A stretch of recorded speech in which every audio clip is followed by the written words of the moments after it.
भारत के लोगों, वीडियो को तब तक शेयर करना जब तक के भारतीय जनता पार्टी का कट्टर हिंदुत्व नेता गिरफ्तार नहीं हो जाता।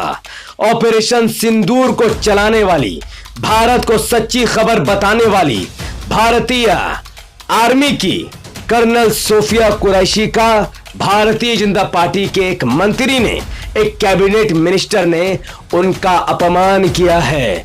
भारतीय जनता पार्टी के मंत्री ने सोफिया कुरैशी, एक महान भारतीय सेना की एक पदाधिकारी को आतंकवादियों की बहन बना दिया है। इतनी घटिया टिप्पणी की है कि बताते हुए भी मुझे शर्म आ रही है। तो वीडियो को तब तक शेयर करना जब तक ये भाजपाई मंत्री गिरफ्तार नहीं हो जाता। तो बीजेपी नेता ने किया कर्नल सोफिया कुरैशी का अपमान, उधर चाइना ने बदला अरुणाचल प्रदेश का नाम, और इधर भारत में हिंदू समाज के लोगों ने किया ओवैसी को पीएम बनाने की मांग। पूरी वीडियो को विस्तार से समझेंगे और जानेंगे उससे पहले अस्सलाम वालेकुम रहमतुल्लाहि व बरकात। अल्लाह के नाम से शुरू जो बड़ा मेहरबान और निहायत रहम करने वाला है। मैं हूं मोहम्मद हफीज अंसारी और आप देख रहे हैं द पॉलिटिकल। जैसा नेता वैसा भक्त। भारतीय जनता पार्टी के मध्य प्रदेश के कैबिनेट मिनिस्टर विजय शाह ने कर्नल सोफिया कुरैशी का अपमान किया है, और उनके साथ साथ बीजेपी को वोट देने वाले अंधभक्त ने भी महान भारत की सेना सोफिया कुरैशी का अपमान किया है। पहले सुनिए अंधभक्त ने सोफिया कुरैशी के बारे में क्या कहा है। सोफिया कुरैशी अगर इस्लाम को मानती ना तो कहीं गुरका पहन के बच्चा देने वाली मशीन बनी रहती।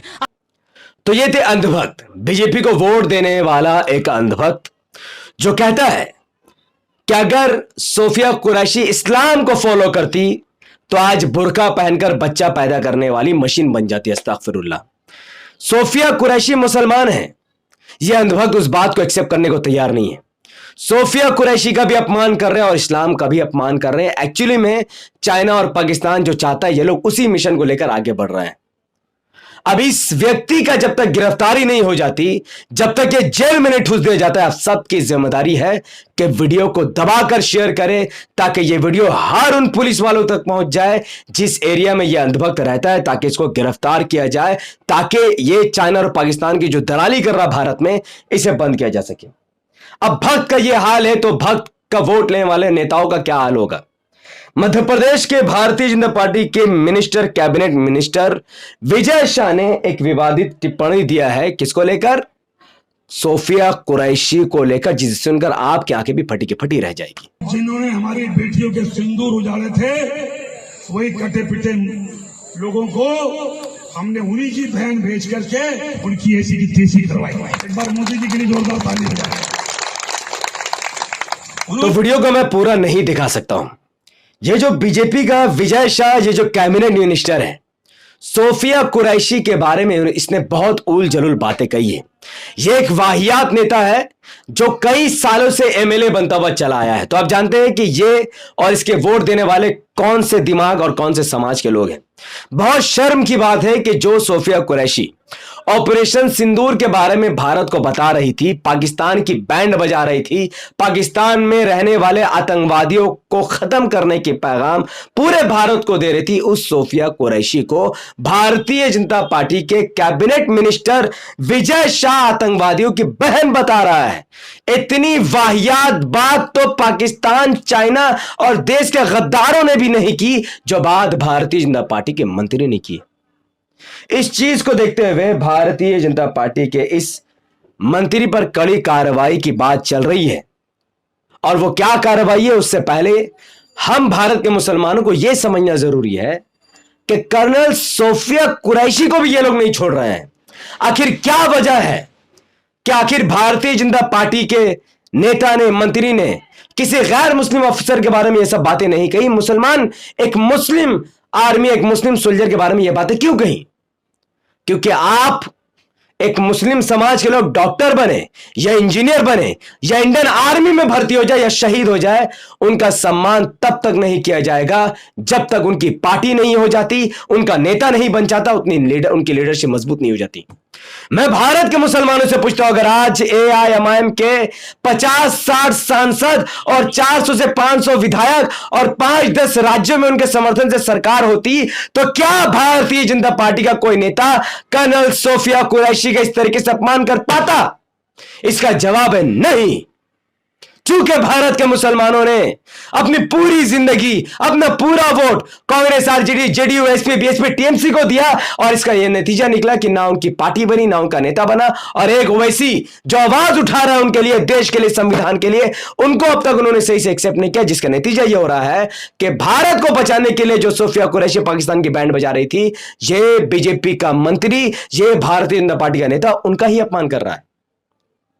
इसीलिए कहता हूं कि ओवैसी साहब, वक्त की जरूरत है, भारत के मुसलमानों को उनको कबूल करने लेना चाहिए। हाई कोर्ट ने, जो मध्य प्रदेश का हाई कोर्ट है, उसने 4 घंटे के अंदर, 4 घंटे के भीतर इस कट्टरपंथ बीजेपी नेता पर एफआईआर करने के आदेश दिए हैं। और वो आदेश सेक्शन 152, सेक्शन 196 और 197(1)(c) के तहत इन पर एफआईआर करने का हुक्म, करने का ऑर्डर मध्य प्रदेश के हाई कोर्ट ने दिया है। जिसका मतलब है अगर ये सेक्शन सीधे सीधे इन पर लग जाता है तो ये कट्टर भारतीय जनता पार्टी का नेता कम से कम 7 साल से लेकर उम्र कैद की इस पर सजा हो सकती है, क्योंकि ये जो बीएनएस की धारा है, इसके तहत इन पर देश की एकता और अखंडता करने का आरोप लगा है, इन पर रिलीजियस टिप्पणी करने का आरोप लगा है। यानी अब ये जेल से बाहर नहीं निकल पाएगा अगर मध्य प्रदेश की पुलिस ने हिम्मत करके इस पर एफआईआर कर दिया, क्योंकि ये बेतुका बयान देता ही रहता है। 2020 के टाइम में, कुछ साल पहले ही एक खबर लीक हुई कि विद्या बालन जब मध्य प्रदेश में शूट कर रही थी अपनी फिल्म की, तब इसने विद्या बालन से रात के वक्त डिनर के लिए बुला रहा था। अब क्या करने मांग रहा था अल्लाह बेहतर जाने। विद्या बालन ने रिफ्यूज कर दिया तो इसने उसकी शूटिंग ही रुकवा दी। भाई इतना क्या मिजाज के आदमी, छोड़िए। और दूसरी तरफ मैंने क्यों कहा कि वैसी वक्त की जरूरत है, अरुणाचल प्रदेश का नाम चाइना ने चेंज कर दिया है। अरुणाचल प्रदेश भारत का हिस्सा है, भारत का शहर है, भारत का राज्य अरुणाचल प्रदेश। उसका नाम चाइना चेंज करके क्या रख देता है, साउथ तिब्बत। सवाल पैदा है कि यह नाम चेंज करने का काम चाइना ने किससे सीखा है, किसके बदौलत चाइना यह काम कर रहा है। उसका नाम योगी आदित्यनाथ। उत्तर प्रदेश के सीएम के नाम बदलने वाली राजनीति से चाइना प्रभावित हो चुका है, और योगी आदित्यनाथ की घटिया गलती की वजह से आज चाइना हमारे देश में खतरा बना हुआ है और अरुणाचल प्रदेश का नाम चेंज कर रहा है। योगी आदित्यनाथ ने पिछले 1 साल में इलाहाबाद को प्रयागराज, फैजाबाद को अयोध्या और इसके सहित 25 शहरों के नाम को चेंज किया है, जिसे देखते हुए चाइना ने भी अरुणाचल प्रदेश का नाम चेंज करके साउथ तिब्बत कर दिया। मैं पूछता हूं क्यों चाइना भारत के किसी राज्य के नाम चेंज करता है? उसकी इतनी हिम्मत कैसे हुई कि वो हमारे देश के स्टेट और राज्यों के नाम को चेंज कर रहा है? इसका पीछे के रीजन है लीडरशिप। आज पाकिस्तान अपने आतंकवादी घुसाकर भारत में हमले करवा रहा है।